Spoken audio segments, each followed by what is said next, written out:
Wednesday, January 5th, 1944.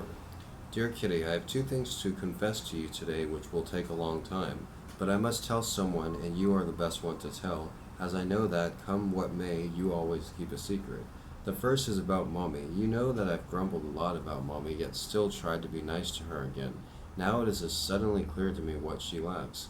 Mommy herself has told us that she looked upon us more as her friends than her daughters. Now this is all very fine, but still, a friend can't take a mother's place. I need my mother as an example which I can follow. I want to be able to respect her. I have the feeling that Margot thinks differently about these things and will never be able to understand what I've just told you. And Daddy avoids all arguments about Mommy. I imagine a mother as a woman who, in the first place, shows great tact, especially towards her children when they reach our age, and who does not laugh at me if I cry about something, not pain, but other things, like Mum's does. One thing which perhaps may seem rather fatuous, I have never forgiven her. It was on a day that I had to go to the dentist. Mummy and Margot were going to come with me and agreed that I should take my bicycle. When we had finished at the dentist and were outside again, Margot and Mummy told me that they were going into town to look at something or buy something. I don't remember exactly what. I wanted to go too, but was not allowed to as I had my bicycle with me. Tears of rage sprang into my eyes, and Mummy and Margot began laughing at me. Then I became so furious that I stuck my tongue out them in the street just as an old woman happened to pass by, who looked very shocked. I rode home on my bicycle, and I know I cried for a long time.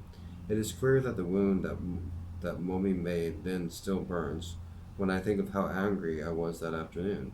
The second is something that is very difficult to tell you because it is about myself. Yesterday I read an article about blushing by Sis Heister. The article might have been addressed to me personally, although I don't blush very easily.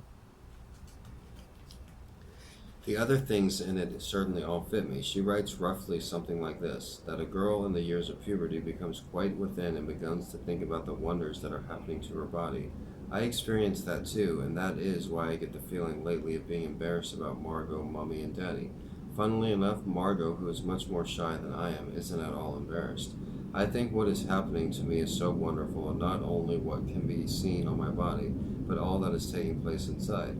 I never discuss myself or any of these things with anybody. That is why I have to talk to myself about them. Each time I have a period, and that has only been 3 times, I have the feeling that in spite of all the pain, unpleasantness, and nastiness, I have a sweet secret, and that is why, although it is nothing but a nuisance to me in a way, I always long for the time that I shall feel that secret within me again. Sis Heister also writes that girls of this age don't feel quite certain of themselves and discover that they themselves are individuals with ideas, thoughts, and habits. After I came here when I was just 14, I began to think about myself sooner than most girls, and to know that I am a person.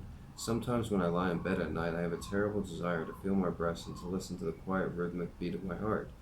I already have these kinds of feelings subconsciously before I came here because I remember that once when I slept with a girlfriend, I had a strong desire to kiss her, and that I did do so. I could not help being terribly inquisitive over her body, for she had always kept it hidden from me. I asked her whether, as proof of our friendship, we should feel one another's breasts, but she refused. I go into ecstasies every time I see the naked figure of a woman, such as Venus, for example.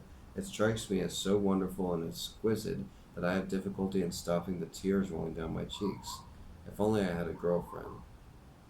Okay, so apparently, Anne Frank is a lesbian. That was interesting. If you enjoyed that as much as I did, hit the thumbs up button, hit the subscribe button, and thank you for watching.